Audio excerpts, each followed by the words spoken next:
അടിപൊളി ഒന്നും പറയാനില്ല. ആടിന് ഒരു വെല്ലുവിളിയായിരിക്കും. ആടിന് വെല്ലുവിളിയാണ്. സെക്കൻഡ് ഹാഫ് ഒന്നും പറയാനില്ല. അടിപൊളി വെച്ചാൽ അടിപൊളി, സൂപ്പർ. ആടിന് വെല്ലുവിളിയായിരിക്കും, ഉറപ്പാ. അടിപൊളി അടിപൊളി അടിപൊളി.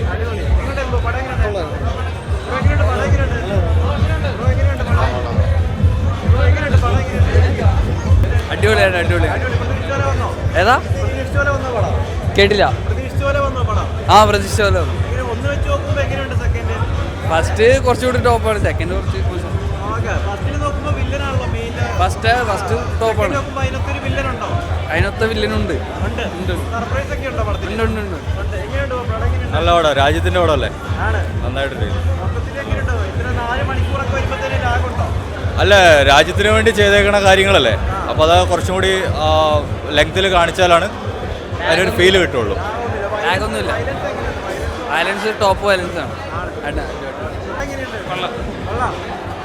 ഒഴുക്കുറട്ടോ എന്ന് വെച്ചാൽ ഒരു വയലൻസിന്റെ അങ്ങേറ്റം എന്ന് വെച്ചാൽ ഇതുവരെ ഇത്രയും വലിയൊരു വയലൻസ് കണ്ടിട്ടില്ല. കിടിലൻ എന്ന് പറഞ്ഞാൽ കിടിലൻ, ഒന്നും പറയാനില്ല, വേറെ ലെവൽ. ഒന്നും അത്ര 1500 കോടിക്ക് മുകളിൽ ദംഗലിന്റെ റെക്കോർഡ് പൊട്ടിച്ചു, ഉറപ്പാ. അത്രയും ഇതാണ്. വെച്ചാൽ 4 മണിക്കൂറുണ്ടോ, അതാണ് ഒരു ഇതായിട്ട് തോന്നിയത്. എന്നാലും നമുക്കൊരു മടുപ്പുമില്ല. അവസാനത്തെ സീനൊക്കെ ഉണ്ടല്ലോ, കിടിലനായിട്ടുണ്ട്. പക്ഷെ ഒരു ചെറിയൊരു രാഷ്ട്രീയ വെളുപ്പീരൊക്കെ ഇടയ്ക്ക് നടക്കുന്നുണ്ട് കേട്ടോ. എന്നാലും കുഴപ്പമില്ല, നന്നായിട്ട് ചെയ്തിട്ടുണ്ട്. രൺബീറിന്റെ ഏറ്റവും വലിയ അടിപൊളി പടം, വേറെ ഒന്നും പറയാനില്ല.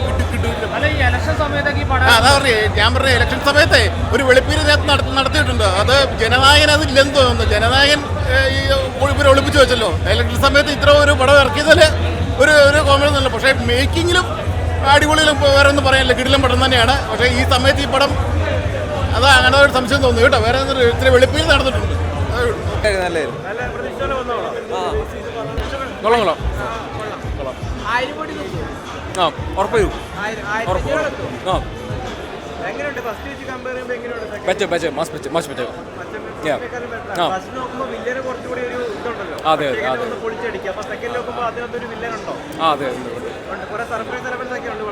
ചെറുതായി. Thank you. 3.25 മണിക്കൂറുണ്ട് പടം. പക്ഷേ ആ ഒരു ഫീലൊന്നും ഇല്ല. ഫുൾ എൻ്റർടൈനായിട്ട് ത്രില്ലറായിട്ട് നമുക്ക് കണ്ടുകൊണ്ടിരിക്കാം. നല്ല പടമാണ്. ലാഗൊന്നും ഇല്ല, ത്രില്ലിംഗ് ആണ്, നല്ല ത്രില്ലിംഗ് ആണ്, കണ്ടുകൊണ്ടിരിക്കാൻ നല്ല രസമാണ്. നല്ല പടമാണ്. വയലൻസ് നല്ല രീതിക്കുണ്ട്, നല്ല ഫൈറ്റ്സുകളാണ്. പിന്നെ കുറേ ഇടയ്ക്കിടയ്ക്ക് ഓരോ ടൈം ഗ്യാപ്പിൽ ഇടയ്ക്കിടയ്ക്കായിട്ട് നല്ല ത്രില്ലിംഗ് മൊമെൻറ്റ്സ് ഉണ്ട്. ഓവറോൾ നല്ല പടമാണ്. വണ്ണിനേക്കാളിൽ നല്ലപോലെ ബെറ്ററാണ്. ഫൈറ്റ്സ് കാര്യങ്ങളൊക്കെ നല്ല രീതിക്ക് കൂടുതലുണ്ട്. നല്ല പടമാണ്.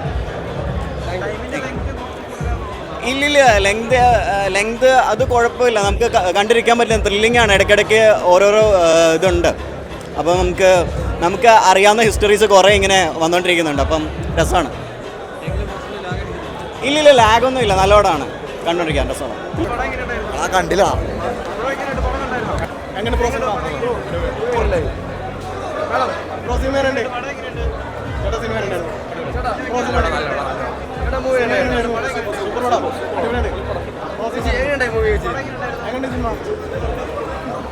ഈ പടം കണ്ടാൽ എന്താ കുഴപ്പം? മാർക്ക് ഇവിടെ കൊച്ചു പിള്ളേർക്ക് വേണ്ടി മാത്രം മാറ്റി നിർത്തിയ പടമാണോ? അങ്ങനെയൊന്നുമില്ല. ഗംഭീര സിനിമയാണ്, ഗംഭീര പടമാണിത്. ഇത് ഇന്ത്യയിലുള്ള എല്ലാവരും കാണുക, ഓരോ ജനങ്ങളും കാണുക. നമ്മളെ എങ്ങനെയാണ് ഈ ടെററിസത്തിലേക്ക് നമ്മളെ കൊണ്ടുവന്ന്, നമ്മളെ പ്രൊമോട്ട് ചെയ്ത് നമ്മളെ കൊണ്ടുവന്ന് നമ്മളെ ജീവിതം വഴിയാധാരാക്കുന്ന സിനിമയാണ്. അതുകൊണ്ട് ഭീകരവാദത്തിലേക്കൊക്കെ പോകുന്നവർ ആദ്യം ആലോചിക്കുക, ഇന്ത്യൻ മിലിറ്ററിയുടെ ഉണ്ട ചന്തിയിൽ കയറുന്ന കാര്യത്തിൽ യാതൊരു സംശയം വിചാരിക്കേണ്ട. സിനിമ നിങ്ങൾക്ക് ധൈര്യമായിട്ട് തിയേറ്ററിൽ കാണാം. ഗംഭീര പടം, ഗംഭീര സിനിമ, ഒരു നഷ്ടവും വരില്ല. ഞാൻ ഗ്യാരണ്ടി പറയാണ്. ഞാനൊരു ഇന്ത്യൻ പൗരനാണ്, അതുകൊണ്ട് എനിക്ക് ഉറപ്പിച്ച് ഞാൻ പറയുകയാണ്, എനിക്ക് ഈ പടം 100% എനിക്ക് ഇഷ്ടപ്പെട്ടു. ഞാനൊരു ഇന്ത്യൻ പൗരനാണ്. ജയ് ഹിന്ദ്. അടിപൊളി പടം. ഞാൻ ഒരുത്തൻ്റെയും തിയേറ്ററിൽ ഒന്ന് ഫ്രീ സിനിമ കാണുന്ന ആളേ അല്ല. ഞാൻ കഷ്ടപ്പെട്ട് നല്ല അധ്വാനിച്ചു കൊണ്ടിരുന്ന പൈസ കൊണ്ടുവന്ന സിനിമ കാണുന്നതാണ്. ഞാനൊരു ഇന്ത്യൻ പൗരനാണ്. എനിക്ക് ധൈര്യമായിട്ട് പറയാം, ഈ സിനിമ എനിക്കൊരു നഷ്ടം വന്നിട്ടില്ല. ചിലപ്പം ചില ആൾക്കാർക്ക് ചിലപ്പോൾ ഇഷ്ടപ്പെടണമൊന്നുമില്ല, കാരണം അത്രത്തോളം ഇതിനകത്ത് എല്ലാം കാണിക്കുന്നുണ്ട്. ദാവൂദ് ഇബ്രാഹിം വരെ ഉണ്ട് ഇതിനകത്ത്. അപ്പോൾ പിന്നെ പറയേണ്ട കാര്യമല്ലോ. ചിലപ്പോൾ എല്ലാവർക്കും ദഹിക്കണമെന്നില്ല, പക്ഷേ ഗംഭീര സിനിമയാണ്. അതായത് ടെററിസിനെ ഇഷ്ടപ്പെടുന്ന, എന്നെ അംഗീകരിക്കുന്ന കുറച്ച് ടീമുകളുണ്ട്.